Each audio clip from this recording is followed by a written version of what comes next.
Hello Bigg Boss lovers, welcome to LKR talks. అందరూ బాగున్నారా? Subscribe చేశారా? లైక్ చేశారా? షేర్ చేశారా? త్వరగా చేసేయండి. నా reviews or recap whatever మీకు ఎలా అనిపిస్తుంది ఒక కామెంట్ చేయండి. ఏమైనా చేంజెస్ కావాలి అంటే నాకు ఇంటిమేట్ చేస్తే నేను మార్చుకోవడానికి ట్రై చేస్తాను. సో నిన్నటి టాస్క్ గురించి మాట్లాడుకుంటే, నిన్న క్యాప్టెన్సీ టాస్క్ జరిగింది. అందులో సంచాలక్గా మనీష్ గారు ఉన్నారు.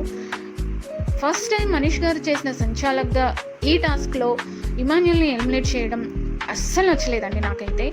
చిన్న మిస్టేక్, అది మేబీ ఫ్యూ సెకండ్స్లోనే జరిగిపోయిన దానికి ఇంతగా తనని అసలు కంటెండర్ నుంచే తీసేయడం అనేది వెరీ రాంగ్.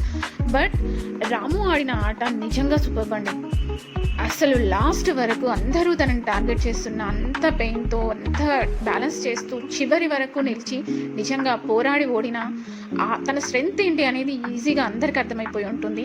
శ్రీజ విన్ అయినా లాస్ట్ వరకు ఉన్నా తనని ఎవరు ఒక్కసారి కూడా టార్గెట్ చేయకపోవడం వల్ల విన్ అయింది అనొచ్చు. మేబీ తనని కూడా ఎవరైనా ఇలాగే చేసి ఉంటే ఒకవేళ తనకు కూడా కొంచెం టఫ్ అయ్యేది విన్ అవ్వడానికి. ఎనీవేస్ కెప్టెన్సీ టాస్క్లో విన్ అయ్యి సంజన గారు కెప్టెన్ అయ్యారు. తన కెప్టెన్సీ ఎలా ఉండబోతుంది అనేది మనం చూస్తూనే ఉన్నాం లైవ్లో. అండ్ ఈరోజు ఎపిసోడ్లో తెలుస్తుంది తన కెప్టెన్ అయిన తర్వాత ఏం జరిగింది ఏంటి అనేది. అండ్ సంచాలక్గా మనీష్ గారు మాత్రం చాలా పెద్ద బ్లండర్ చేశారు అనొచ్చు. ఇమాన్యుయల్ని ఎలిమినేట్ చేయడంతో పాటు తనని అన్న మాటలు, వైల్డ్ కార్డ్ ఎంట్రీస్ వస్తారు వాళ్ళని సంచాలక్గా పెట్టుకోండి అంటూ చాలా వరస్ట్ బిహేవియర్ అనిపించింది తన బిహేవియర్.